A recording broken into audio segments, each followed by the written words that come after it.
2024 స్వచ్ఛతా he సేవ 224 ఇక్కడ జరుపుకోవడం, మచిలీపట్నంలో జరుపుకోవడం నేను చాలా సంతోషంగా ఫీల్ అవుతున్నా, గర్వపడుతున్నా. ఎందుకంటే ఈరోజు మహాత్మా గాంధీ పుట్టినరోజు, లాల్ బహదూర్ శాస్త్రి గారు పుట్టినరోజు. ఈ రెండు కూడా అరుదైన అనుభవాలు.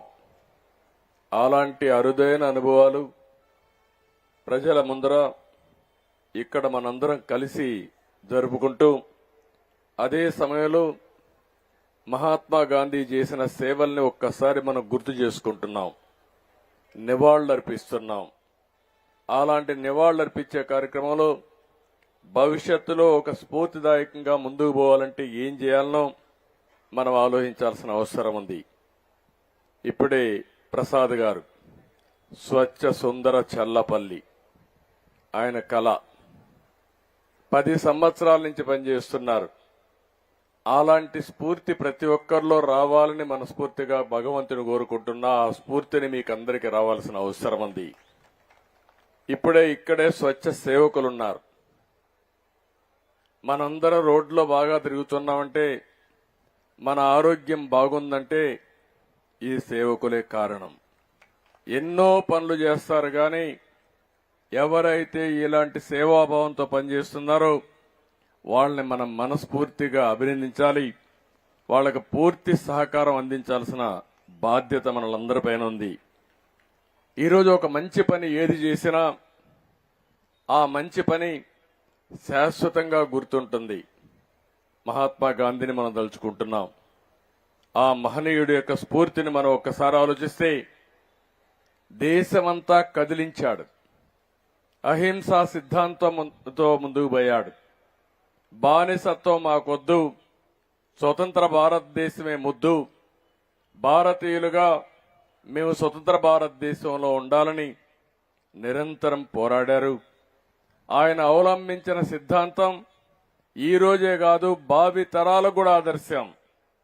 ఆయన చనిపోయి ఇన్ని సంవత్సరాలైనా ఇప్పుడు కూడా ఆయన గుర్తుపెట్టుకుంటున్నామంటే, ఆయన ఆశయాలకు అనుగుణంగా మనం పనిచేస్తున్నామంటే దానికి కారణం ఆ ఆలోచనలు ఎప్పుడు కూడా ప్రజాహితం కాబట్టి ఆలోచిస్తున్నాం. అలాంటి మహనీయుడిని మనం ఒకసారి ఆలోచిస్తే, 1869 పోర్బందర్లో ఇదే రోజున జన్మించడం, అదే మరిగా ఒక పక్క స్వాతంత్రం కోసం పోరాడమే కాకుండా ఇంకొక పక్కన ఎక్కడెక్కడ స్వచ్ఛత కార్యక్రమాన్ని ఆయన చేపట్టి ప్రజా చైతన్యం తీసుకొచ్చాడు. 1919లో మొట్టమొదటిసారిగా ఈ జిల్లాకు వచ్చాడు. ఏదైతే సత్యాగ్రహ సభలో పాల్గొన్నాడు. 1921లో మళ్లీ అఖిల భారత కాంగ్రెస్ మహాసభల్లో ఇక్కడ పుట్టిన వ్యక్తి పింగళ వెంకయ్య జాతీయ జెండా ఆయనకు అప్పచెప్పాడంటే అది గడ్డ మహిమ అని చెప్పి కూడా నేను మీకు తెలియజేస్తున్నా. స్వాతంత్ర ఉద్యమంలో ముందున్నారు, స్వాతంత్ర పోరాటంలో ముందున్నారు. అదే ఈరోజు మువ్వెన్నెల జెండా రెపరెపలాడుతుంది. ప్రతి ఒక్క భారతీయుడు ప్రపంచం అంతా కూడా గర్వంగా నేను భారతీయుడిని చెప్పుకునే శక్తినిచ్చింది ఈ పింగళి వెంకయ్య, ఈ గడ్డ వాసి అని చెప్పి మరొకసారి మీ అందరికీ విజ్ఞప్తి చేస్తున్నా. అలాంటి స్వతంత్ర భారతదేశానికి ఊపిరి పోసిన ప్రాంతం ఇది, ఊతమిచ్చిన ప్రాంతం ఇది, ఉద్యమ బాట పట్టిన ప్రాంతం అని చెప్పి కూడా నేను మీకు తెలియజేస్తున్నా. ఈరోజు ఇక్కడే ఆంధ్ర జాతీయ కళాశాల, ఆ రోజు బ్రహ్మాండంగా అందరూ ఇక్కడే కాశీ విశ్వనాథ సత్యనారాయణ గారు, బెజవాడ గోపాల్ రెడ్డి గారు, ఇంకో పక్క పింగళ వెంకయ్య గారు ఆ స్కూల్లో టీచ్ చేశారు. ఇప్పుడు కొంతమంది స్వార్థపరులు ఆ స్కూల్ను కూడా కబ్జా చేసే పరిస్థితికి వచ్చారు. స్వార్థం పెరిగింది. ఒకటే చెప్తున్నాను, ఎట్టి పరిస్థితుల్లో మళ్లీ ఈ స్ఫూర్తిని కాపాడతాం. ఆ కాలేజీ రాష్ట్ర ప్రభుత్వం తీసుకుంటుంది. జాతీయ స్ఫూర్తిని నింపే విధంగా కార్యక్రమాలు చేపడతామని చెప్పి కూడా నేను మీకు తెలియజేస్తున్నాను.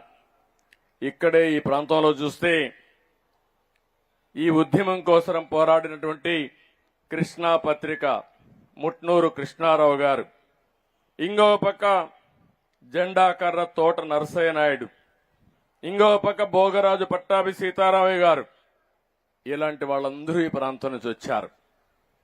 కానీ ఇప్పుడు ఈ కాలంలో ఈడ మనం చూసే సమస్యలు చూస్తే చాలా సమస్యలు వస్తున్నాయి. ఇప్పుడే ఎంపీ గారు ఒక మాట చెప్పారు, పింగళ వెంకయ్య గారి పేరుతో మెడికల్ కాలేజ్ పెట్టమని. తప్పకుండా ఆ పేరు మారుస్తాం, ఆయన పేరు పెడతామని మరి ఒక్కసారి మీ అందరికి హామీ ఇస్తున్నా. భావి తరాలకు ఒక స్ఫూర్తి ఉండాల్సిన అవసరం ఉంది. ఆ స్ఫూర్తి ఈ దేశాన్ని ముందుకు తీసుకుపోతుంది. ఇలాంటి కార్యక్రమాలు చేస్తూనే ఇక్కడికి వచ్చినప్పుడు ఈరోజు ఈ కార్యక్రమం నాకెంతో మనసుకు దగ్గరుండే కార్యక్రమం. నేను సమైక్య ఆంధ్రప్రదేశ్లో 1998లో క్లీన్ అండ్ గ్రీన్ ప్రోగ్రాం పెట్టాను. ఆ రోజు కార్యక్రమం పెట్టి ఆ కార్యక్రమాన్ని జయప్రదంగా తీసుకుపోతూ ప్రతి వారం నెలకొక్క రోజు రెండవ శనివారం ఎవ్వరూ పనిచేయక్కర్లేదు, పిల్లల దగ్గర నుంచి పెద్దలు ఉద్యోగస్తులందరూ కూడా క్లీన్ అండ్ గ్రీన్ ప్రోగ్రాంలో పార్టిసిపేట్ చేయాలని చెప్పాను. అది నా పట్టుదల. మనుషులందరం కూడా కష్టపడుతున్నాం, ప్రశాంతమైన వాతావరణం కావాలని కోరుకుంటాం. కానీ అలాంటి ప్రశాంతమైన వాతావరణాన్ని క్రియేట్ చేసుకోకుండా ఎక్కడికక్కడ ఇప్పుడే వారు చెప్పినట్టు చెట్లు నరికేయడం, చెత్తంతా తీసుకొచ్చి రోడ్డు మీద వేయడం, ఒక బాధ్యత రాహిత్యంగా ప్రవర్తించిన రోజున నేను ఈ కార్యక్రమానికి శ్రీకారం చుట్టి ఆ రోజు పనిచేశాం. తర్వాత ప్రధానమంత్రి గారు సరిగ్గా 10 సంవత్సరాల కంటే ముందు అక్టోబర్ 2, 2014లో న్యూఢిల్లీలోని రాజ్ఘాట్కి వెళ్లి స్వచ్ఛ భారత్కు శ్రీకారం చుట్టారు. నేను మనస్ఫూర్తిగా మనందరం కూడా ప్రధానమంత్రి దూరదృష్టికి అభినందించాల్సిన అవసరం ఉంది. గట్టిగా అభినందించాల్సిందిగా మిమ్మల్ని అందరినీ కూడా కోరుతున్నా. ఎందుకంటే భారతదేశం 140 కోట్ల జనాభా. మన ఆరోగ్యం అంతా కూడా మనం నివసించే ప్రాంతాల మీద, మనం తాగే నీళ్లపైన, మనం తినే తిండిపైన ఆధారపడుతుంది. అలాంటిది స్వచ్ఛ భారత్ ఉండాలని దానికి ఒక శ్రీకారం చుట్టి ఆ రోజు ఆయన నీతి ఆయోగ్లో ఒక అనౌన్స్మెంట్ చేసి దగ్గర 10 మంది ముఖ్యమంత్రులతో ఒక సబ్ కమిటీ వేశారు. ఆ సబ్ కమిటీకి నేనే chairman. Swachh Bharat sub committee వేసి ఆ కమిటీలో చాలా రికమెండేషన్లు ఇచ్చాం. అక్టోబర్ 2వ తారీఖున ప్రతి సంవత్సరం అవార్డ్స్ ఇవ్వాలని, స్వచ్ఛ సేవకుల్ని గుర్తించాలని, స్వచ్ఛందంగా వచ్చే ప్రతి ఒక్కరిని గౌరవించాలని, అవసరమైతే అవార్డ్స్ ఇచ్చి సమాజంలో ప్రత్యేకంగా వాళ్ళకి గౌరవం ఇవ్వాలని చెప్పి రికమెండేషన్లు ఇచ్చాం. ఆ రిపోర్ట్ ఇప్పుడు కూడా పనిచేస్తా ఉంది. గవర్నమెంట్ ఆఫ్ ఇండియాలో స్వచ్ఛ భారత్ ఉంది. 2015లో మన రాష్ట్రంలో స్వచ్ఛ ఆంధ్రప్రదేశ్ కు శ్రీకారం చుట్టాం. 2019 వరకు మీరు చూస్తే రోడ్ల పక్కన ఉండే డివైడర్లు కూడా పెయింట్లేసి ఆహ్లాదకరమైన వాతావరణం తీసుకొచ్చాం. పార్కులు అభివృద్ధి చేశాం. ఎక్కడ కూడా ఇబ్బంది లేకుండా చేశాం. కానీ 19 నుంచి వచ్చింది ప్రభుత్వం, భూతం మారిగా పడింది రాష్ట్రంలో. మొత్తం వ్యవస్థనన్నీ కూడా చిన్నాభిన్నం చేశారు. మామూలుగా చేయలేదు. ఇప్పుడే నేను మీ ఊర్లో వచ్చాను. ఎక్కడ చూసినా చెత్త కుప్పలు కుప్పలుగా, అడవులుగా పేరకపోయింది. కొత్త అడవులు తయారైపోయినాయి. అక్కడనే మీరు వస్తున్నారు, అక్కడనే మన పిల్లలు ఆడుకుంటున్నారు. ఇంకా వాళ్ళ ఆరోగ్యం ఏ విధంగా బాగుంటుంది మీరు చెప్పమని అడుగుతున్నా.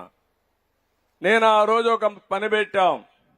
ఎక్కడైతే చెత్త ఉందో చెత్త నుంచి సంపద సృష్టించే కార్యక్రమానికి శ్రీకారం చుట్టాం. చెత్త నుంచి కరెంటు ఉత్పత్తి చేయడం.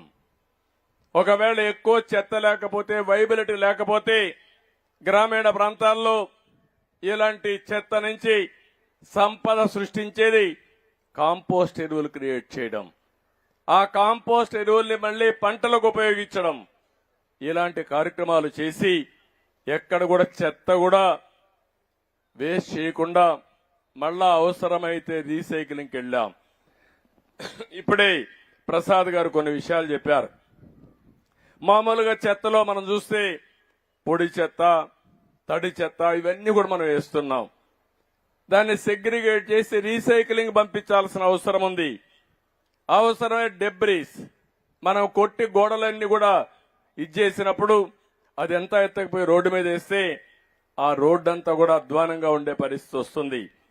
అందుకని ఇవన్నిటికి కూడా ఒక సొల్యూషన్ ఇచ్చాం, పరిష్కార మార్గం చూపించాం. స్వచ్ఛాంధ్రప్రదేశ్ స్ఫూర్తితో మనం ముందుకు పోయాం. మీరు చూస్తే వారు చల్లపల్లిలో ఓడిఎఫ్ చేశారు. రాష్ట్రం మొత్తం మీరు చూస్తే 2,43,612 వ్యక్తిగత మరుగుదొడ్లు కట్టి 8,124 కమ్యూనిటీ టాయిలెట్లు కట్టి, టాయిలెట్లు కూడా చాలా నీట్ గా కట్టి, అవసరమైతే ఒక 4-5 రూపాయల టికెట్ కూడా పెట్టి మిస్యూజ్ చేయకుండా ఎక్కడికక్కడ టాయిలెట్స్ అన్ని నిర్మాణం చేసి 110 మున్సిపాలిటీలో రాష్ట్రాన్ని ఓడిఎఫ్ రాష్ట్రంగా చేసిన ప్రభుత్వం తెలుగుదేశం ప్రభుత్వం ఆ రోజుల్లోనే. అలాంటి ఓడిఎఫ్ చేసినాక ఓడిఎఫ్ ప్లస్కి వెళ్ళాలి. అక్కడే సమస్యలు క్రియేట్ చేశారు. ఈ రోజు ఈ విధంగా చెత్త చూస్తే రాష్ట్రం మొత్తం 85 లక్షల మెట్రిక్ టన్నులు కుప్పలు కుప్పలుగా గుట్టలు గుట్టలుగా చెత్తంతా పేరకపోయింది. నేను ఇప్పుడే మా మంత్రిని అడిగా, నారాయణ గారు ఎన్ని రోజులు పడుతుందని అడిగా. సార్ 2 ఏళ్లు పడుతుంది అన్నాడు. 2 ఏళ్లు పడితే మనం పనిచేసినట్టు కాదు. 365 రోజుల్లో మొత్తం చెత్తంతా క్లీన్ చేసే బాధ్యత మీకు అప్పచెప్తున్నానని నారాయణ గారికి ఇప్పుడే ఆదేశాలు ఇచ్చాను.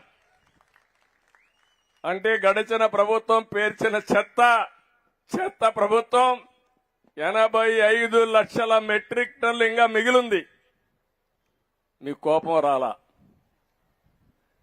ఇంకా వాళ్ళు సిగ్గు లేకుండా రోడ్డు మీద మాట్లాడుతూ ఉంటారు. అందుకే ఆ రోజు చెప్పా, ఎన్నికల కంటే ముందు చెత్త ప్రభుత్వం అని. చెత్త మీద పన్నేశారు గాని చెత్త మాత్రం తొలగించలేదు. ఇంకా ఒక మాట చెప్పాలంటే ఎంత చెత్త ప్రభుత్వం అంటే చెత్త తొలగించకుండా చెత్త మీద పన్నేసి కావాలని ఆ చెత్త తీసుకొచ్చి మన షాపుల ముందు వేసే పరిస్థితికి వచ్చారు. అందుకే నేను ఒక మాట చెప్పాను, చెత్త మీద ప్రభుత్వం వేయడం కరెక్ట్ కాదు. అందుకే ఈ రోజు అనౌన్స్ చేస్తున్నా, ఎక్కడ కూడా చెత్త మీద పన్నేయడానికి వీలు లేదు, రద్దు చేస్తున్నాం. ఈ రోజు నుంచి ఎక్కడ కలెక్ట్ చేయొద్దని మా మంత్రులకు వాళ్ళకి ఆదేశాలు ఇస్తున్నాను. నెక్స్ట్ కేబినెట్ లో పెట్టి అది కూడా ఆర్డర్స్ కూడా ఇష్యూ చేస్తాం. ఎక్కడ ఇది కలెక్ట్ చేయమని చెప్పి కూడా నేను మీకు తెలియజేస్తున్నా. గ్రామీణ ప్రాంతాల్లో 41,50,000 మరుగుదొడ్లు కట్టాం. 2018లో ఓడిఎఫ్ గా రాష్ట్రాన్ని ప్రకటించాం. వేస్ట్ కాంపోస్ట్ ప్లాంట్లు గాని, బయో కంప్రెస్డ్ నేచురల్ గ్యాస్ ప్లాంట్లు గాని, వేస్ట్ ఎనర్జీ ప్లాంట్స్ కూడా పెట్టి పెద్ద ఎత్తున ముందుకు పోయాం. గ్రామ పంచాయతీల్లో 9,838 సాలిడ్ వేస్ట్ ప్రాసెసింగ్ సెంటర్లు ఏర్పాటు చేస్తే నాకైతే ఎంత కోపం వస్తుందంటే, వైఎస్ఆర్ కాంగ్రెస్ పార్టీ చెత్తంతా తీసిపోవడం అనేసి ఆ షెడ్లకి సొంత కలర్లు వేసుకున్నారు. నేను ఆ రోజు చెప్పా, ఆ కలర్లు వేసుకునింది ఇటుకేసారు కానీ మీ ముఖానికి వేయాలి, ముఖానికి వేసి ఊరంతా తిప్పితే మీకు బుద్ధి వస్తుందని ఆ రోజు చెప్పా. కనీసం ఆ షెడ్లన్నీ ఆపేశారు. ఒక ఉదాత్తమైన పర్పస్ కోసం పెట్టాం. గవర్నమెంట్ ఆఫ్ ఇండియా డబ్బులు ఇస్తా ఉంది. ఆ రోజు మేము ఇచ్చిన రికమెండేషన్ల పైన గవర్నమెంట్ ఆఫ్ ఇండియా డబ్బులు ఇచ్చే పరిస్థితి వస్తే అది కూడా వీళ్ళు ఇష్ట ప్రకారం చేశారు. ఆ రోజు Visakhapatnam, Vijayawada, Guntur 2 energy to waste అంటే వేస్ట్ నుంచి కరెంటు ఉత్పత్తి చేసే ప్లాంట్స్ పెట్టాం. అవి 2 మాత్రం పనిచేస్తున్నాయి. కడవన్నీ విధ్వంసం చేశారు కానీ ఈ రెండు వాళ్ళ విధ్వంసాన్ని తట్టుకుని నిలబడుకున్నాయి. ఆ రెండే పనిచేస్తున్నాయి. ఇప్పుడు మా మంత్రిని అడిగాను, భవిష్యత్తులో చెత్త రోడ్డు మీద ఉండడానికి వీలు లేదు. అవసరమైతే ఎన్ని ప్లాంట్లు పెట్టాలి, ఎంత ఖర్చు అవుతుంది, మామూలుగా చెత్త నుంచి కరెంటు తీయాలంటే కొంచెం ఖర్చు ఎక్కువ అవుతుంది. ఆ రోజుట్లోనే ఒక యూనిట్కి 7 రూపాయలు 8 రూపాయలు ఇచ్చాం, కొన్ని 9 రూపాయలు కూడా ఇచ్చాం. అవసరమైతే ₹1 ఎక్కువైనా పర్వాలేదు, ఒక 50 మెగావాట్లు అవుతుంది. దీనివల్ల ఆరోగ్యం బాగుంటుంది, ఇమీడియట్ గా చేయమని కూడా వారికి ఆదేశాలు ఇచ్చాను. ఈ రోజు మనందరం కూడా ప్రతి ఒక్కరూ స్వచ్ఛ సేవకులు కావాలి. స్వచ్ఛ భారత్ మన లక్ష్యం అయితే స్వచ్ఛ ఆంధ్రప్రదేశ్ ధ్యేయంగా మీరందరూ ముందుకు పోవాల్సిన అవసరం ఉంది. ఈ రోజు జాతి పిత పుట్టినరోజు అక్టోబర్ 2వ తారీఖు. ఈ రోజు మనందరం కూడా ఒక సంకల్పం చేయాలి. 2029కి ఆంధ్రప్రదేశ్ రాష్ట్రం స్వచ్ఛ ఆంధ్రప్రదేశ్ గా తయారు కావాలి. ఇది మనందరి ఆశయంగా తయారు చేసుకోవాలి.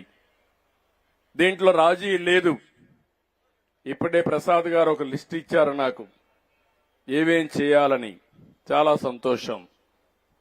ఈరోజు ఒక విషయంలో మీరు చూస్తే నేను మనస్ఫూర్తిగా ఈ స్వచ్ఛ సేవకులను అభినందిస్తున్నా. మొన్న విజయవాడలో గత పాలకులు చేసిన పాపాలు ప్రస్తుతం ప్రజలకు శాపాలుగా మారిపోయినాయి. మామూలు కాదు. ఏదైతే అక్కడ బుడమేరు గండ్లు పడిపోతే అవి కూడా పూర్తి చేయకుండా నేను 2019లో 60 కోట్ల రూపాయలు శాంక్షన్ చేస్తే ఆ డబ్బులు కూడా క్యాన్సిల్ చేశారు. అకాల వర్షాలు వచ్చాయి, ఎప్పుడు రాని వర్షాలు వచ్చాయి. మొట్టమొదటిసారిగా కృష్ణా డెల్టాలో 14.43 లక్షల క్యూసిక్స్ ఆఫ్ నీళ్లు వచ్చాయి. ఇంతవరకు ఎప్పుడు ఇన్ని నీళ్లు రాలేదు. దాంతో మొత్తం అంతా కూడా విజయవాడ మొత్తం అతలాకుతలమయ్యే పరిస్థితి వచ్చింది. ఆ సందర్భంలో నీళ్లన్నీ వచ్చి 6 అడుగులు 7 అడుగులు ఎక్కడికక్కడ నిలిచిపోయినాయి. ఎక్కడ చూసినా నీళ్లు కిందికి పోయే పరిస్థితి లేదు, పైనుంచి నీళ్లు వస్తున్నాయి. ఏం చేయాలనో దిక్కుదోచని పరిస్థితి. ఒక యుద్ధమే చేశాం వరదల పైన. మీరు ఆ విషయం గుర్తుపెట్టుకోవాలి. ఇప్పుడు వారు ఒక మాట చెప్పారు, వారు చెప్పింది వాస్తవం. గొంతు వరకు నీళ్లున్నాయి, బోట్లేసుకొని తిరిగారు, భోజనం సరఫరా చేయలేకపోయాం, నీళ్లు ఇవ్వలేకపోయాం, కనీసం బయట వచ్చే పరిస్థితి లేదు. వాళ్ళు ఏం చేయాలో దిక్కు తెలియకుండా 5-6 లక్షల మంది నీళ్లు లేకుండా తిండి లేకపోతే అక్కడే ఉండి రాత్రి పగళ్ళు పనిచేశాం. నేను అందుకే ఆ రోజు ఒక నిర్ణయం చేశా, ఏదో రూమ్ లో కూర్చొని పనిచేస్తే లాభం లేదు. ఇలాంటి సమయంలో ప్రజలకు అందుబాటులో ఉండాలని బురదలో నడిచా, ట్రాక్టర్లు ఉపయోగించా, అదే మరి ప్రొక్లైన్ దొరికితే ఎక్కా. ఏ వాహనం దొరికితే ఆ వాహనానికి లాస్ట్ మైల్ వరకు వెళ్లి ప్రతి ఒక్కరికి మళ్లీ అన్ని సదుపాయాలు ఇచ్చి వాళ్ళని మామూలు మనుషులు చేసిన తర్వాతనే బయట వచ్చాం. ఒక పట్టుదలతో మానవత్వంతో పనిచేశాం. నన్ను అర్థం చేసుకున్నారు ఈ సత్య సేవకులందరూ. నాకంటే పోటీపడి పనిచేశారు, బ్రహ్మాండంగా పనిచేశారు. వారిని మనస్ఫూర్తిగా పనిచేస్తున్నా. ఈరోజు విజయవాడలో అంటువ్యాధులు రావాల్సింది 10 రోజులు. గార్బేజ్ నీళ్లు, వరద నీళ్లు, మురిక్కాలం నీళ్లు, అన్ని నీళ్లు కలిసిపోయి గందరగోళంగా ఉంటే వీళ్లు చేసిన సేవా కార్యక్రమాల ద్వారా ఒక్కరికి కూడా అంటువ్యాధి రాలేదంటే అది వారు చేసిన సేవ. గట్టిగా చప్పట్లు కొట్టి మీరందరూ అభినందించాల్సిన అవసరం ఉంది. అది మానవ సేవ. ఇలాంటి కార్యక్రమాలు చేసినప్పుడు ముందుకు వచ్చారు, అందరం కూడా వెళ్ళాం. అయితే వాళ్ళ కష్టాలు నేను చూసిన తర్వాత నేను కూడా మీరు చూస్తే చరిత్రలో ఎప్పుడూ ఇవ్వని ప్యాకేజ్ ఇచ్చాను. ఒక ఇంట్లో నీళ్లు వచ్చి ఇబ్బంది పడ్డారంటే 25,000 రూపాయలు ప్రతి ఒక్క ఇంటికి ఇచ్చామంటే అది ఒక పట్టుదలతో చేశాం.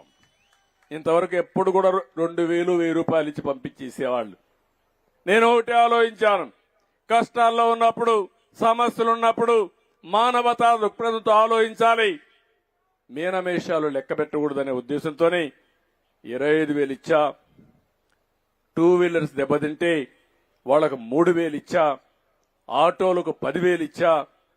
ఇంకో పక్క 10 రోజులు ఉన్నాయి కాబట్టి మిద్ది పైన ఉండే వాళ్ళకు కూడా 10,000 రూపాయలు ఆర్థిక సహాయం చేశాం. నేను చేసిన సహాయం అందరూ గమనించి ప్రపంచం మొత్తం కూడా స్పందించారు. అమెరికాలో ఉండే తెలుగు వాళ్ళు ఇంటికి ఫోన్ చేసి నేను చెప్తున్నా మీరెళ్లి సీఎం రిలీఫ్ డబ్బులిమ్మని వాళ్ళ తల్లిదండ్రులు పంపించారంటే అది ఎంతో స్ఫూర్తినిచ్చిందని చెప్పి కూడా నేను మీకు తెలియజేస్తున్నా. కష్టం ఫలించింది, సమాజం గుర్తించింది. మామూలుగా కాదు, 440 నుంచి 50 కోట్ల రూపాయలు, అంటే 450 కోట్ల రూపాయలు సీఎం రిలీఫ్ డబ్బులు వచ్చాయంటే నా జీవితంలో ఎప్పుడు నేను చూడలా. చాలా మంది ముందుకు వచ్చారు, ఒకే మాట చెప్పారు, ఇప్పుడు కూడా మేము ఇవ్వకపోతే, ఇప్పుడు కూడా మేము మీనమేషాలు లెక్కేస్తే మేము మనుషులమే కాదు, మానవ జన్మే కాదు, నాకు కూడా బాధ్యత ఉందని వచ్చారు. అది బ్రహ్మాండమైన స్ఫూర్తి, నాకు కూడా ఎక్కడ లేని కిక్ అని చెప్పి కూడా నేను మీకు తెలియజేస్తున్నా. ఎందుకంటే చేసిన పనిని గుర్తించడం, మంచిని మంచిగా గుర్తిస్తే చేసే వాళ్ళకు కూడా ఒక గర్వంగా పనిచేస్తారు. ఇప్పుడు ఉన్నారు స్వచ్ఛ సేవకులు, వాళ్ళని మనం పక్కన కూర్చొని పెట్టుకొని మాట్లాడాం. వాళ్ళ కష్టాన్ని మొత్తం మర్చిపోయారు. ఏమి ఇస్తున్నాం? మనం ఇచ్చేది వాళ్ళ గౌరవాన్ని ఇవ్వాలి. మన ఆరోగ్యాన్ని కాపాడే స్వచ్ఛ సేవకులకు గౌరవం ఇస్తే అదే వాళ్ళు కోరుకునేది. మనం వాళ్ళని వీళ్ళేంటి అనే లెక్కలేనితనం ఉంటే అది మంచి పద్ధతి కాదని కూడా మరొక్కసారి మీకు తెలియజేస్తున్నా. ఈరోజు ఇంకొక పక్క నేను ఒకటి ఆలోచిస్తున్నాను. అన్ని ఊర్లో డ్రోన్లు పెట్టాం, సీసీటీవీ కెమెరాలు ఉన్నాయి, సెల్ ఫోన్లు ఉన్నాయి. టెక్నాలజీ ఉపయోగించి భవిష్యత్తులో ఎక్కడ కూడా ఒక చిన్న కాగితం లేకుండా, ఎక్కడ కూడా చిన్న గార్బేజ్ స్టాక్ లేకుండా పరిశుభ్రమైన ప్రాంతాలుగా తయారు చేయడానికి ముందుకు పోతున్నాం. ఇది ఎట్లా ఉపయోగిస్తారని మీరు అనుకోవచ్చు. ఈరోజు ఒక డ్రోన్ పంపిస్తాను. మొన్నే మీరు చూశారు వరదల్లో డ్రోన్ పంపించాం. డ్రోన్ పంపించి ఆహార పొట్లాలు మామూలుగా మనుషులు పోయినప్పుడు ఇసిరిసిరేసేవాళ్ళు. ఎందుకంటే నీళ్లలో దిగాలి, మళ్లీ ఎక్కాలంటే కష్టం కాబట్టి ఇసిరేస్తే నీళ్లలో పడేటివి అవి తీసి ఇసిరేసేవాళ్లు. అది భోంచేస్తే ఏమవుతుందో మనకు తెలుసు. అందుకని నేను డ్రోన్ ఉపయోగించాను. డ్రోన్ ఉపయోగిస్తే డ్రోన్ పెట్టి నేరుగా మిద్దిపైకి పంపించారు. చాలా సేఫ్ గా జరిగింది, చాలా ఈజీ అయిపోయింది. అదే నేను హెలికాప్టర్లు పెట్టాను. హెలికాప్టర్లో పైనుంచి ఇసిరేస్తే సగం ఫుడ్ అంతా నలిగిపోతుంది. ఎక్కడెక్కడ పాకెట్స్ అన్ని చల్లా చెదురైపోయే పరిస్థితి వస్తుంది. అదే మరిగా విజయవాడలో డ్రోన్ పంపించి మొత్తం ఎక్కడెక్కడ చెత్త ఉందో చూసి మళ్ళా డైరెక్టర్ చెప్పి అక్కడికి మళ్ళా ట్రక్ పంపించి ఎప్పటికప్పుడు లిఫ్ట్ చేశాం. 20,000 ట్రక్కులు 5-6 రోజుల్లో ఈ చెత్తంతా తీసామంటే అది ఆ రోజు ఉపయోగించిన టెక్నాలజీ అని చెప్పి నేను మీకు తెలియజేస్తున్నా. ఇంకో పక్క ఎక్కడైనా సరే ఈ డ్రైన్స్ అన్ని పూడిపోయి ఉంటే నేరుగా అక్కడ పోయి అవి కూడా తీసి పలాంది ఇక్కడ పూడిపోయిందంటే అక్కడికే ప్రొక్లైన్ పంపించి అవి కూడా క్లీన్ చేయించాం. నీళ్లన్నీ వెళ్లిపోయే పరిస్థితికి వచ్చింది. ఈ రోజు నేను ఆలోచించేది భవిష్యత్తులో ఈ డ్రోన్స్ ని మీ దగ్గరనే చూసే సీసీటీవీ కెమెరాలు ఉన్నాయి. నేను మొన్న అదే చెప్పా అపోజిషన్ పార్టీకి. అనంతపూర్ జిల్లాలో ఒక ఊర్లో రథం ఉంటే రథాన్ని తగలబెట్టి దాని మీద నెపం మన మీద వేయాలని చెప్పి చూశారు. నేను ఒకే ఒక మాట చెప్పాను, ఒళ్ళు దగ్గర పెట్టుకోండి. మీరు నేరం చేస్తే నేరం చేసిన 2 నిమిషాల్లో మీ చొక్కా పట్టుకునే వ్యవస్థ నా దగ్గర ఉంది. నేరస్తుల్ని వదిలిపెట్టని చాలా స్పష్టంగా చెప్పాను. రాముడు తల దీయించేసి రామతీర్థంలో ఇంతవరకు ఎంక్వైరీ లేదు. అదే మాదిరిగా రథాలు తగలబడితే దాని మీద ఎంక్వైరీ లేదు. ఏదైతే విజయవాడ దుర్గమ్మ అక్కడుండే సింహాలు ఏవైతే వెండితో తయారు చేసిన సింహాలు దొంగిలిస్తే దాని మీద ఎంక్వైరీ లేదు. మా వాళ్ళకు ఒకటే చెప్పారు, అన్ని దిక్కల్లో ఈ నేరస్తులుండే ఈ రాష్ట్రంలో మనం టెక్నాలజీ తప్ప ఇంకొక మార్గం లేదు. అన్ని దిక్కల్లా సీసీటీవీ కెమెరాలు పెడదాం, మీటింగ్లు ఉంటే కూడా డ్రోన్లు పెడదాం, జాతరలు వచ్చినా డ్రోన్ పెడదాం. ఎవడైనా గాని తోక తిప్పితే తోక కట్ చేస్తామని చెప్పి చాలా స్పష్టంగా చెప్పారు. మీరు ఒకటి గుర్తుపెట్టుకోవాలి, మామూలుగా నేరస్తులే చాలా తెలివైన వాడు. ఆ నేరస్తుడు రాజకీయ ముసుగులో ఉంటే ఇంక ఎదురుదాడి చేస్తానే ఉంటాడు. చేసే తప్పులన్నీ ఎదురుదాడి చేస్తాడు. అందుకే నేను కూడా వాళ్ళకంటే తెలివిగా డాక్యుమెంటరీ ఎవిడెన్స్ పట్టించుకోకపోతే కోర్టుకు పోయి అబద్దాలే చెప్తా ఉంటారు. అందుకే ఈ రోజు ఈ పనులన్నీ చేస్తున్నాం. టెక్నాలజీ ఒక పక్క దొంగలను పట్టుకోవడమే కాకుండా నేరస్తుల ఆట కట్టించడమే కాకుండా మెరుగైన సేవలు అందించడానికి ఉపయోగపడుతున్నా. దీనికి మీరందరూ కూడా సహకరిస్తే ఈ టెక్నాలజీలో చాలా సమస్యలు పరిష్కారం అవుతాయని చెప్పి కూడా నేను మీకు తెలియజేస్తున్నాను. ఇది ఒకటే కాదు, భవిష్యత్తులో మీరు ఒకే విషయం గుర్తుపెట్టుకోవాలి. ఈ రోజు మనందరం కూడా గట్టిగా కష్టపడుతున్నాం, శారీరకంగా కష్టపడుతున్నాం. భవిష్యత్తులో శారీరకంగా కష్టపడవలసిన అవసరం లేదు. స్మార్ట్ గా పనిచేయాలి, తెలివిగా పనిచేయాలి. మైండ్ ఉపయోగించి పనిచేస్తే డబ్బులు సంపాదించే మార్గాలు అనేకం ఉన్నాయి. అలాంటి నాలెడ్జ్ ఎకానమీకి నేను దోహదం చేస్తా. ఎప్పుడో సెల్ ఫోన్ నేను పెడితే అందరూ నన్ను ఎగతాళి చేశారు. 25 ఏళ్లకు మునుపు సెల్ ఫోన్ తిండి పెడుతుందా అని. ఈరోజు సెల్ ఫోన్ లేకపోతే ఎవరు ఉండలేకపోతున్నారు. ఏమమ్మా ఉంటున్నారు ఎవరన్నా? అందరి దగ్గర సెల్ ఫోన్లు ఉన్నాయా లేదా? ఉన్నాయంటే చేలు పైకెత్తండి.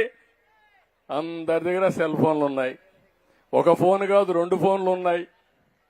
ఒక ఫోన్ ఇంట్లో వాళ్ళతో మాట్లాడతారు, కొంతమంది అయితే ఆ ఫోన్ ఇంకో ఫోను రహస్యాలు మాట్లాడుతూ ఉంటారు. అలాంటివి కూడా వచ్చాయి. ఏదేమైనా సెల్ ఫోన్ ద్వారా చాలా ప్రయోజనాలు ఉన్నాయి సద్వినియోగం చేసుకుంటే. అందుకే దానికి కూడా శ్రీకారం చుడతాం. అదే మరిగా నాలెడ్జ్ ఎకానమీలో మీరు చూస్తే ఇప్పటికే ఉపయోగించాం. మచిలీపట్నంలో దోమ ఎక్కడుంటే అక్కడికే డ్రోన్ వచ్చి చూసి ఆ దోమనే నిర్మూలించే అవకాశాలున్నాయి. పొలాల్లో ఏదైనా గాని తెగులు వస్తే ఆ తెగులు ఎక్కడుందో అక్కడే చూసి ఆ తెగులు మీద మందు కొట్టే పరిస్థితి వస్తుంది. అంటే మీరు గుర్తుపెట్టుకోవాలి. లేకపోతే మీరేం చేస్తున్నారో ఒకప్పుడు ఎవరో అక్కడుండే మందుల షాప్ వాడు చెప్తే ఆ మందుల షాప్ నుంచి మరి పురుగు మందు తీసుకుపోయి మొత్తం 4 సార్లు కొట్టేవాళ్ళు. పంటేం వచ్చేది కాదు, కానీ మీరు మాత్రం అప్పుల పాలైపోయేవాళ్ళు. ఈరోజు అలాంటి పనులు చేయవలసిన అవసరం లేదు. ఇవన్నీ కూడా సమర్థవంతంగా పనిచేయడానికి ముందుకు పోతామని చెప్పి కూడా నేను మీకు తెలియజేస్తున్నా. ఈరోజు ఈ స్వచ్ఛ ఆంధ్రప్రదేశ్ కార్యక్రమంలో మనం ఒక నిర్దిష్టమైన లక్షణాలతో ముందుకు పోదాం. ప్రతి ఒక్క ఇంటికి కరెంట్ ఇవ్వడం, ప్రతి ఒక్క ఇంటికి గ్యాస్ ఇవ్వడం. నేనే ఆ రోజు దీపం పెట్టాను. మా ఆడబిడ్డలు మర్చిపోయారు, అప్పుడప్పుడు మర్చిపోయే ఇబ్బందులు తెచ్చుకుంటున్నాం. నేను ఆ రోజు వంట చేసేటప్పుడు మా తల్లి కష్టాలు చూశాను. వంట ఇంట్లో నుంచి బయట వస్తే కండ్లలో నీళ్లు వచ్చేటివి. దానికి కారణం పొగంతా వెళ్ళేది. ఆ పొగతో ఊపిరితిత్తులు కూడా దెబ్బతినేటివి. ఆ రోజు నేను ఆలోచించి నా ఆడబిడ్డలకు ఈ కష్టాలు ఉండడానికి వీలు లేదు, నా తల్లి పడిన బాధ నా ఆడబిడ్డలు పడడానికి వీలు లేదని దీపం పెట్టాను. ఇంటింటికి పిలిచి పిలిచి దీపం కనెక్షన్ ఇచ్చాను. అవునా కాదా తల్లి? అయినా మర్చిపోయారు కదా. అప్పుడప్పుడు మర్చిపోతున్నారు. మర్చిపోయినప్పుడు భూతం వస్తా ఉంది. మళ్ళా ఆ భూతాన్ని వదిలించుకోవడానికి మళ్ళీ వస్తున్నాం. ఈ రోజు మళ్ళా హామీ ఇస్తున్నా, దీపావళి నుంచి రేట్లు పెరిగాయి కాబట్టి 3 గ్యాస్ సిలిండర్లు ఉచితంగా ఇచ్చే కార్యక్రమానికి శ్రీకారం చుడుతున్నాం. దీపం నేనే పెట్టాను, గ్యాస్ నేనే ఇచ్చాను, మళ్ళీ ఈరోజు ఉచితంగా నేనే ఇస్తున్నానంటే అది నా ఆడబిడ్డలకు నా మీదుండే ప్రేమ అని చెప్పి కూడా నేను మీకు తెలియజేస్తున్నా. ప్రతి ఒక్క ఇంటికి గ్యాస్ ఇస్తాం, ప్రతి ఇంటికి పవర్ కనెక్షన్ ఇస్తాం. మార్చి 25 లోపల ఎక్కడన్నా మరుగుదొడ్లు వాడకపోతే మళ్ళా మరుగుదొడ్లు శాంక్షన్ చేస్తాం. కంపల్సరీగా విధిగా మరుగుదొడ్లు వాడే కార్యక్రమానికి మీరు శ్రీకారం చుట్టాలి. కమ్యూనిటీ మరుగుదొడ్లు మళ్ళా కట్టిస్తాం, ఉండేటి ప్రక్షాళన చేస్తాం. బయట పోయినప్పుడు ఎక్కడ కూడా ఆడబిడ్డలకు గాని ఎవరికి గాని మరుగుదొడ్లు ఎదురకుండా ఈ కార్యక్రమానికి శ్రీకారం చుడతాం. 2027కి ప్రతి ఒక్క ఇంటికి మంచినీళ్లు ట్యాప్ ద్వారా ఇచ్చే కార్యక్రమానికి శ్రీకారం చుడతాం. ఇది తప్పకుండా జయప్రదం చేస్తాం. ఎన్నికల్లో చాలా స్పష్టంగా చెప్పాం, ఇంటింటికి మంచినీళ్లు ట్యాప్ ద్వారా ఇస్తామని, స్వచ్ఛమైన నీళ్లు ఇస్తామని చెప్పాం. దానికి కట్టుబడి ఉన్నాం. కనీసం ఈ ప్రభుత్వం Jal Jeevan mission government of India డబ్బులు ఇస్తే 5 ఏళ్ల నుంచి ₹1 వాడలేదు. వాళ్ళు ఇచ్చింది 45% గవర్నమెంట్ ఆఫ్ ఇండియా ఇచ్చారు. మనం ఒక 45% పెట్టుకొని 10% స్థానిక సంస్థలు గాని బెనిఫిషరీస్ పెట్టుకోవాలంటే దాన్ని కూడా వాడకుండా నిర్వీర్యం చేశారు. ఆ కార్యక్రమం గాని వచ్చుంటే అది కూడా ఏదో ఇక్కడ నీళ్లు లేని ప్రాంతంలో భూగర్భ జలాలు వాడి కాదు. కొన్ని భూగర్భ జలాలు బాగా ఉండవు. ఇక్కడంతా కూడా సముద్రం పక్కన ఉప్పు నీళ్లుంటాయి, కొన్ని దిక్కడ కలుషితమైన నీళ్లుంటాయి, కొన్ని దిక్కడ చేపల చెరువులున్నాయి. ఆ నీళ్లు తాగడానికి పనికిరావు. అందుకని ఎక్కడైతే రిజర్వాయర్లు ఉన్నాయో అలాంటి రిజర్వాయర్ నుంచి నీళ్లు తెమ్మని చెప్పి స్కీమ్ ఇస్తే దీని ఆటకెక్కిచ్చారు. మళ్ళీ మొన్నే మా మిత్రుడు పవన్ కళ్యాణ్ గారు ఇప్పుడు ఆర్డబ్ల్యూఎస్ మంత్రిగా ఉన్నారు, పంచాయతీరాజ్ మినిస్టర్ గా ఉన్నారు. మేము కూర్చొని ఒక స్పష్టమైన కార్యక్రమానికి శ్రీకారం చుట్టాం. మళ్ళీ డిపిఆర్లు తయారు చేస్తున్నాం. డిపిఆర్లు తయారు చేసి 3 సంవత్సరాల లోపల ప్రతి ఇంటికి మంచినీళ్ళు ఇచ్చే కార్యక్రమం, ట్యాప్ పెట్టే కార్యక్రమం మేము తీసుకుంటామని మీ అందరికీ హామీ ఇస్తున్నాం. పట్టణంలో గాని పల్లెల్లో గాని రెండూ చేస్తాం. ఇంటింటికి వచ్చి చెత్త సేకరించే కార్యక్రమం 100% తీసుకునే కార్యక్రమం చేస్తాం. ఇంకో పక్క 2025 నాటికి ప్రతి గ్రామంలో ఘన వ్యర్థాలన్నీ ప్రాసెసింగ్ యూనిట్లు పెడతాం. 29కంతా కూడా ఎక్కడికక్కడ వాటర్ ట్రీట్మెంట్ కోసం 100% చేస్తాం. ప్రతి ఒక్క మున్సిపాలిటీని ఈ రోజు నుంచి రోజు మీరు చూడండి, చెత్త తొలగిస్తాం. ఎప్పటికప్పుడు చెత్త అంతా కూడా సేకరిస్తాం. అందులో నుంచి కరెంటు తయారు చేయగలిగితే కరెంటు, లేకపోతే కాంపోస్ట్ తయారు చేయగలిగితే కాంపోస్ట్ తయారు చేసి ముందుకు పోతాం. సముద్ర తీరంలో మంగినపల్లె బీచ్ ఇక్కడే ఉంది, సుందరమైన బీచ్. దాన్ని కూడా నాశనం చేశారు. స్వచ్ఛమైన బీచ్ల్ని, సుందరమైన బీచ్లు తయారు చేసి ఎక్కడికక్కడ మనం నెక్స్ట్ జనరేషన్ గాని టూరిజాన్ని ప్రమోట్ చేస్తే మంచిది వస్తుంది. నేను ఒకే ఒక విషయం మిమ్మల్ని కోరుతున్నా, ప్రతి ఒక్కరూ ఒక చెట్టు పెట్టాలి. మీరు పుట్టిన రోజున ఒక చెట్టు పెట్టండి, మీ బిడ్డ పుట్టిన రోజున ఒక చెట్టు పెట్టండి. మీరు మంచి కార్యక్రమానికి ఇంకొక పక్కన మీ ఇంట్లో మీ పెద్దలను గుర్తించుకునే సందర్భంలో కూడా ఒక్కొక్క చెట్టు పెట్టాల్సిన అవసరం ఉంది. చెట్టు పెట్టడం మన నాగరికత. చెట్టు చూస్తే ఆహ్లాదకరం, మానసిక ఆనందం వస్తాయి. నేను ఇవన్నీ చెప్తే ఈయనకేం పని లేదు, ఏదో మాకు 10 రూపాయలు ఇచ్చేస్తే మేము పంపుతాం కదా, లేనిపోని మాట్లాడుతున్నాడని చెప్పి నా మీద లేనిపోని అపోహలు వస్తున్నాయి మీకు. కానీ నేను ఆలోచించేది నా తెలుగు జాతి శాశ్వతంగా ప్రపంచంలోని అగ్ర స్థానంలో ఉండాలనేది నా ఆలోచన అని చెప్పి కూడా నేను మీకు తెలియజేస్తున్నా. 1995లో నేను ఐటీకి ప్రాధాన్యత ఇచ్చాను. ఈరోజు ఆ రోజు ఇచ్చిన ప్రాధాన్యతతో ఈరోజు ప్రపంచమంతా మనోళ్ళు వెళ్ళి అమెరికాలో ఉండే అమెరికన్స్ కంటే ఇంగ్లాండ్లో ఉండే బ్రిటిష్ వాళ్ళ కంటే మన వాళ్ళు ఎక్కువ ఆదాయం సంపాదిస్తున్నారు. నేను అందుకే ఒక మాట చెప్పాను. బ్రిటిష్ వాళ్ళు పరిపాలించి వెళ్లారు. ఈ రోజుటికి 70 సంవత్సరాలు 76 సంవత్సరం వచ్చేస్తుంది. 100 సంవత్సరాలు 2047కి అవుతుంది.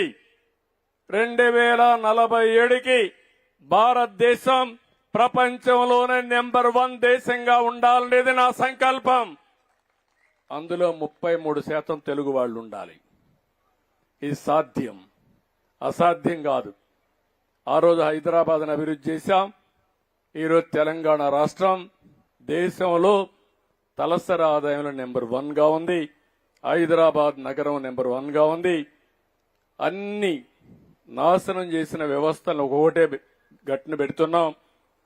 ఈరోజు మీరు చూస్తే పోలవరం ప్రాజెక్ట్ని లైన్లో పెట్టాం. 2 సంవత్సరాల్లో పోలవరాన్ని పూర్తి చేయాలని సంకల్పంతో ముందుకు పోతున్నాం. అమరావతి ఒక సుందరమైన నగరంగా తయారు చేస్తాం. ఇది కూడా తయారవుతుంది.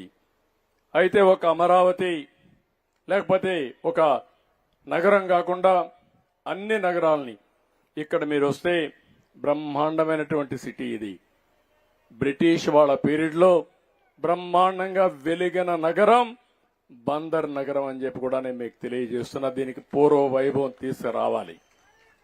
దీన్ని తీసుకొస్తాం.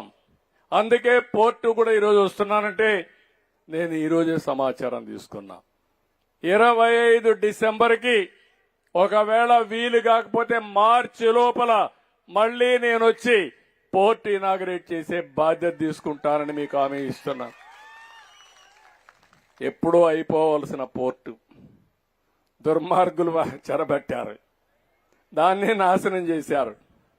అయినా కూడా ఇప్పుడు నేను దాన్ని ముందుకు తీసుకుపోవడం తప్ప మళ్ళా వెనకాన ఆలోచిస్తే నష్టపోయేది మీరే. కాబట్టి దాన్ని ముందుకు తీసుకుపోవాలని నిర్ణయం చేశాను. తప్పకుండా 2025కి పూర్తి చేసే బాధ్యత, లేకపోతే అటు ఇటు 1 నెల 2 నెలల్లో పూర్తి చేసే బాధ్యత నాదని మరొక్కసారి మీ అందరికీ హామీ ఇస్తున్నా. ఆ పోర్టు వస్తే చాలా లాభాలు వస్తాయి. అక్కడి నుంచి ఇప్పుడే ఒక మాట చెప్పారు, ఇక్కడి నుంచి రేపల్లె వరకు రైల్వే లైన్ కావాలని. తప్పకుండా నేషనల్ హైవేస్ వచ్చాయి, రైల్వే లైన్ కూడా వేస్తాం. ఇక్కడికి పోర్ట్ కనెక్టివిటీ ఇవ్వాల్సిన అవసరం ఉంది. ఇక్కడ ఇండస్ట్రీస్ కూడా రావాల్సిన అవసరం ఉంది. ఇవన్నీ కూడా మనం చేసుకోగలిగితే మళ్లీ మచిలీపట్నం పూర్వ వైభవం వస్తుంది. దాన్ని తీసుకొచ్చే బాధ్యత నాదని మీ అందరికీ తెలియజేస్తున్నా. ఇదే కాకుండా ఈరోజు ఇంకొక పక్కన మీరు చూస్తే ఈరోజు ఇక్కడికి వచ్చే మునుపు నేను ఒక సెల్ ఫోన్లో మెసేజ్లు అడిగాను. ఇటీవల కాలంలో నేను ఎప్పటికప్పుడు మీకు సెల్ ఫోన్లో కొన్ని విషయాలు అడుగుతా ఉంటాను. మీరిచ్చే ఫీడ్బ్యాక్ ఆధారంగా చేసుకుని నిర్ణయాలు చేస్తూ ఉంటాను.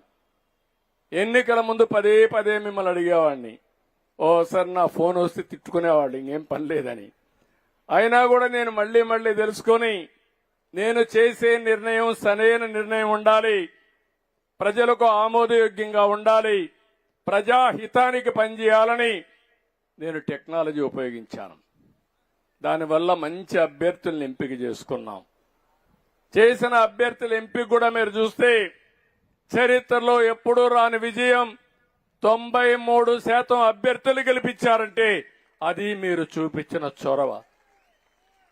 దాన్ని మళ్ళా కంటిన్యూ చేయాలనుకొని ఈరోజు వస్తానని నేను ఫోన్ చేశాను. మీ అందరికీ ఫోన్ చేస్తే మీరు 4-5 విషయాలు ప్రధానంగా చెప్పారు. డ్రైనేజ్ చాలా బాగాలేదు, డ్రైనేజ్ ఒకటి మీరు పూర్తిగా ఇది చేయాలని చాలా మంది చెప్పారు. ఇప్పుడే మాకుండే ఇక్కడ మా మంత్రిని నారాయణ గారిని, అదే మరి కొల్లు రవీందర్ని ఎంపీకి ఆదేశాలు ఇస్తున్నా. ఇక్కడ డ్రైనేజ్ 100% పర్ఫెక్ట్ గా ఉండేట్టుగా, ఎప్పుడన్నా వర్షాలు ఎక్కువ పడి నీళ్లు పోకపోతే లిఫ్ట్ చేసే విధంగా లిఫ్ట్ ఇరిగేషన్లు పెట్టి ఎక్కడ కూడా డ్రైనేజ్ వ్యవస్థ ఇబ్బంది లేకుండా చేసే బాధ్యత చెప్తున్నా. కలెక్టర్ కూడా ఆదేశాలు ఇస్తున్నా దీనికి ఒక యాక్షన్ ప్లాన్ తయారు చేస్తారు. రెండో సమస్య ప్రధానంగా రిపేర్లు అడిగారు రోడ్ల మీద, అవి కూడా చేయాల్సిన అవసరం ఉంది. దానికి కూడా ఎక్కువ ప్రాధాన్యత ఇస్తాను. మూడో సమస్య మీరు అడిగింది డంపింగ్ యార్డ్ అడిగారు. ఏదైతే ఆ డంపింగ్ యార్డ్ అయితే మొత్తం క్లీన్ చేయకపోతే గుట్టలుగా ఉంది, క్లీన్ చేయమన్నారు. నిర్దిష్టమైన డైరెక్షన్ ఇచ్చాను, తొందరలోనే దాన్ని కూడా క్లీన్ చేస్తాం. మూడోది డ్రింకింగ్ వాటర్ అడిగారు. తప్పకుండా స్వచ్ఛ భారత్లో జల్ జీవన్ మిషన్ ఏదైతే ఉందో దాని కింద గ్రామీణ ప్రాంతాల్లో కానీ పట్టణ ప్రాంతాల్లో కానీ పూర్తిగా మంచి నీళ్ళు ఇచ్చే బాధ్యత, ట్యాప్ ద్వారా నీళ్ళు ఇచ్చే బాధ్యత మాది. అది చేస్తామని కూడా మీ అందరికీ హామీ ఇస్తున్నా. ఇక్కడ బీసీ కమ్యూనిటీ హాల్ కావాలన్నారు, అది కూడా చేస్తామని చెప్పి నేను మీ అందరికీ హామీ ఇస్తున్నాను.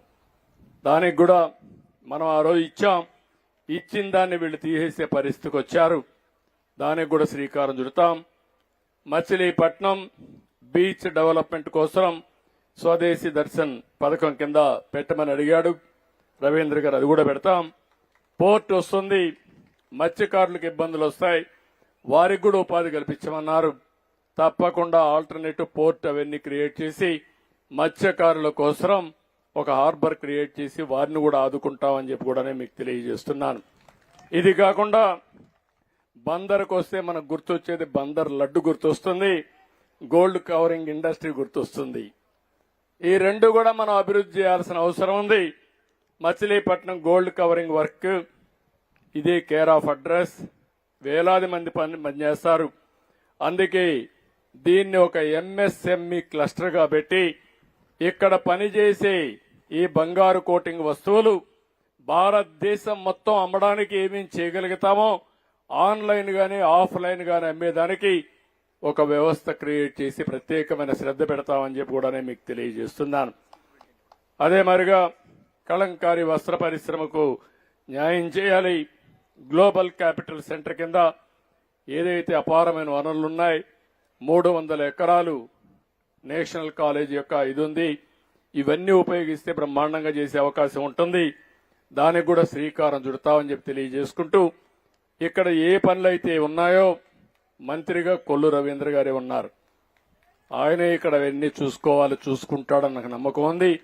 పూర్తిగా స్వేచ్ఛనిస్తామని చెప్పి నేను మీకు తెలియజేస్తున్నా. మరొక్కసారి నేను మిమ్మల్ని అందరినీ కోరుతున్నా, 2029 కంతా స్వచ్ఛ ఆంధ్రప్రదేశ్ గా ఉండాలి.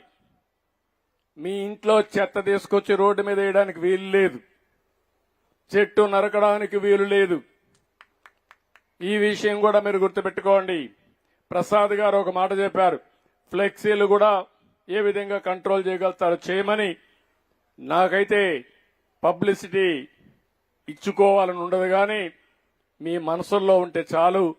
కానీ అన్ని రాజకీయ పార్టీల్ని కంట్రోల్ చేయకుండా నేను ఏకపక్షంగా పోతే కొన్ని సమస్యలు వస్తాయి. దీని మీద చర్చ జరగాలి. చర్చ జరిగి ఎక్కడికక్కడ ఇలాంటివన్నీ కూడా మనం కట్టడి చేసే విధంగా ముందుకు పోవాల్సిన అవసరం ఉంది. దీని మీద కూడా తొందరలోనే ఒక నిర్ణయం చేస్తామని చెప్పి కూడా నేను మీ అందరికీ హామీ ఇస్తున్నా. ఇంకో పక్క 2047కి స్వర్ణ ఆంధ్రప్రదేశ్ మన లక్ష్యం. 2047కు బందరు ఏ విధంగా ఉండాలి, ఈ బందర్లో మీ యొక్క ప్రతి ఒక్క కుటుంబం ఏ విధంగా ఉండాలి. ఈరోజు ఎవ్వరికి అనుమానం వద్దు, నేను చాలా స్పష్టంగా చెబుతున్నాను.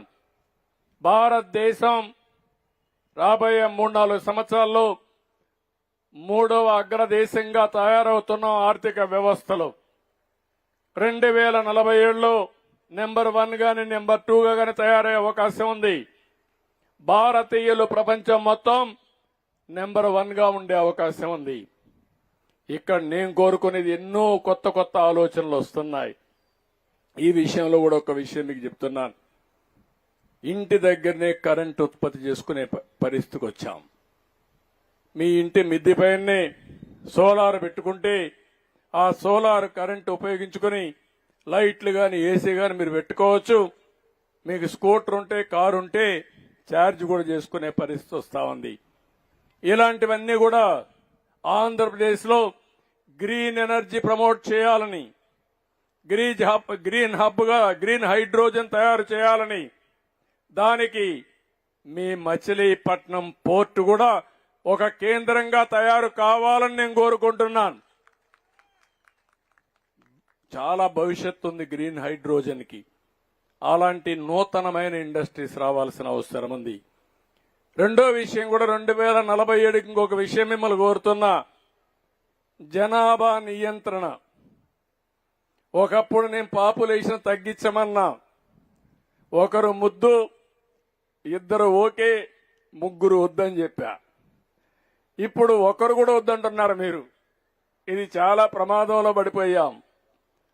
ప్రతి ఒక్క ఆడబిడ్డ జీవితంలో 2.1 ఒక బిడ్డను కనాలి, అంటే ఇద్దరు కంటే ఎక్కువ బిడ్డలు కనే పరిస్థితిలో ఉండాలి. అప్పుడే జనాభా ఉంటుంది. ఈరోజు రాష్ట్రం 1.6కు 1.7కు పడిపోయాం. అంటే 1కి పడిపోతే ఇంకా ఎక్కడ కనపడిన ముసలోళ్లే కనపడొస్తారు. స్కూళ్ళన్నీ క్లోజ్ చేసేయాల. ఏమమ్మా దీనికి సిద్ధంగా ఉన్నారా అని మిమ్మల్ని అడుగుతున్నా నేను. ఆ రోజు నేను మీ అందరికీ చెప్పాను పిల్లలు తగ్గించమని, దానివల్ల లాభాలేంటో చెప్పాను. కానీ ఈరోజు చూస్తున్నాను కొన్ని దేశాల్లో పిల్లలు లేకుండా అందరూ ముసలివాళ్ళు అయిపోయి వాళ్ళని చూసుకోవాలంటే డాక్టర్లు లేరు, నర్సులు లేరు, చాలా ఇబ్బంది పెడుతున్నారు. ఇప్పుడు రోబోలు వస్తున్నాయి, మెషిన్లు వస్తున్నాయి. కానీ మెషిన్లతోనే సాధ్యం కాదు. మళ్లీ ఒకటే మిమ్మల్ని అందరినీ కోరుతున్నా, ప్రతి ఒక్క కుటుంబం ఆలోచించాలి, ప్రతి ఒక్క ఊరు ఆలోచించాలి. కనీసం 2 బిడ్డలు మీ కర్తవ్యం, మీ బాధ్యత.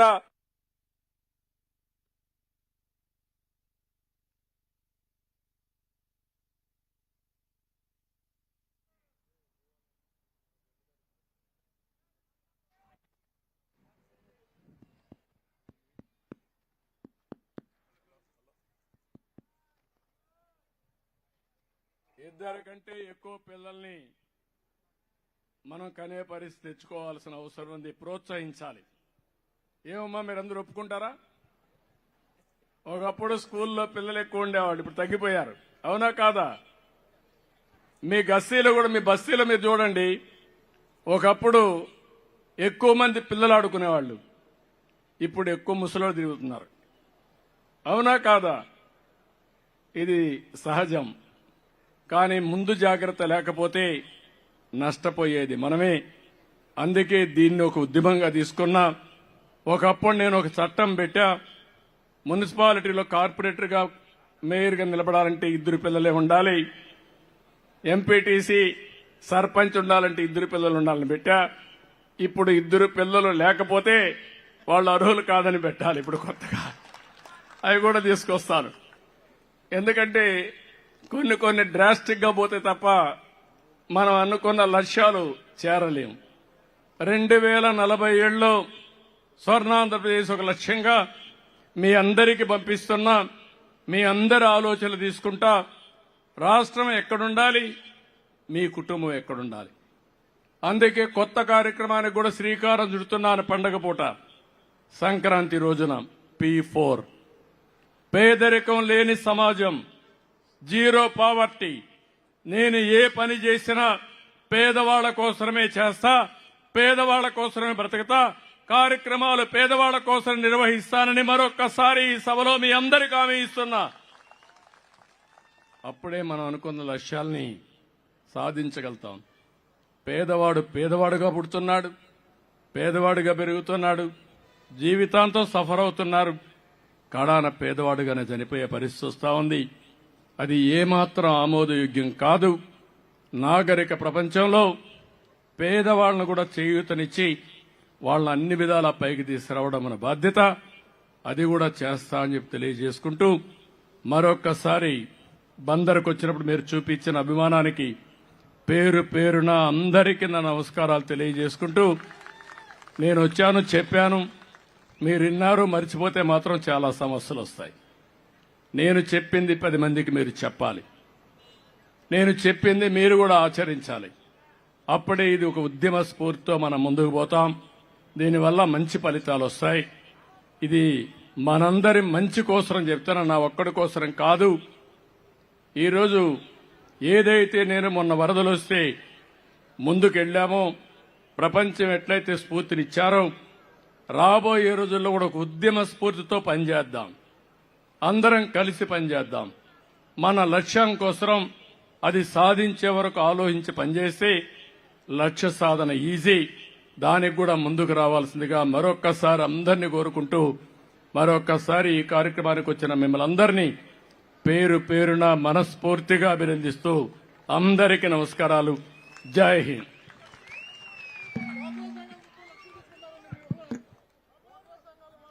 ఒకసారి గట్టిగా మనందరం కూడా డ్వాక్రా సంఘాలు డబ్బులు తీసుకుంటాం. 30 లక్షలు తీసుకుని కుటుంబాల పిల్లల్ని చదివించుకుని కుటుంబాలందరూ హ్యాపీగా ఉన్నారు. మొన్న చెప్పారండి వాళ్ళందరూ కూడా. నేనే డాక్రా సంఘాలు పెట్టాను. మళ్ళా డాక్రా సంఘాలని ఆర్థికంగా పైకి తీసుకొచ్చే బాధ్యత ప్రతి ఒక్క డాక్రా సంఘాన్ని ఒక ఎంఎస్ఎంఈ పరిశ్రమ కేంద్రంగా తయారు చేస్తా. మీ యొక్క స్ఫూర్తి, మీ కష్టం నాకు బాగా ఐడియా ఉంది. మళ్లీ పూర్వ వైభవం తీసుకొస్తాను మా డాక్రా సంఘాలకు అని చెప్పి వాళ్ళకు కూడా హామీ ఇస్తున్నా. వాళ్ళ దగ్గర డబ్బులున్నాయి కానీ నెక్స్ట్ లెవెల్కి ఏం చేయాలనో వాళ్ళకి ఐడియా లేదు. అదే ట్రైన్ చేస్తా. మళ్ళా అలాంటి కార్యక్రమాలు తీసుకొని ముందుకు పోతాం. ఈరోజు ఏవైతే సెల్ఫ్ హెల్ప్ గ్రూపులుగా శానిటరీ వర్కర్స్ ఉన్నారు, వారికి కూడా ఈరోజు ఒకే అనౌన్స్మెంట్ ఇస్తున్నాను. మొత్తం శానిటరీ వర్కర్స్ కి అందరికీ, స్వచ్ఛ సేవకులందరికీ సెల్ఫ్ హెల్ప్ గ్రూపులుగా క్రియేట్ చేస్తాం. వాళ్ళ పిల్లల్ని చదివిస్తాం. వాళ్ళను కూడా ఆర్థికంగా పైకి తేవడానికి ఏమేం చేయగలుగుతామో అవన్నీ తయారు చేసి ప్రాధాన్యత క్రమంలో వాళ్ళ కార్యక్రమాలు చేపట్టి వాళ్లకు మెరుగైన జీవితాన్ని ఇవ్వడానికి, మెరుగైన జీవన ప్రమాణాలు పెంచడానికి ఆలోచిస్తామని చెప్పి కూడా నేను మీకు తెలియజేస్తూ అందరికీ మరొకసారి నమస్కారాలు. Thank you. చంద్రబాబు నాయుడు గారికి ధన్యవాదాలు. సార్, మీరు ఈరోజు ఒక చక్కటి స్ఫూర్తిని ఇచ్చారు మాకు. మొన్న వరదల్లో, కృష్ణా జిల్లాకు వచ్చినటువంటి వరదల్లో వారు చేసినటువంటి సేవలు అది అనితర సాధ్యం. వారికి మనస్ఫూర్తిగా ధన్యవాదాలు.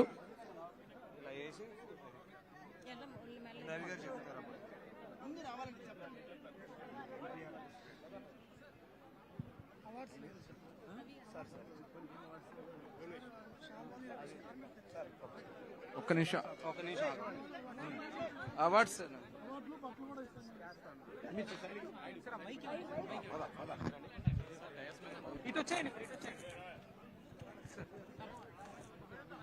ఇప్పుడు స్వచ్ఛ సేవకులకు స్వచ్ఛతే సేవ సందర్భంగా గౌరవ ముఖ్యమంత్రి వర్యులచే సత్కారం.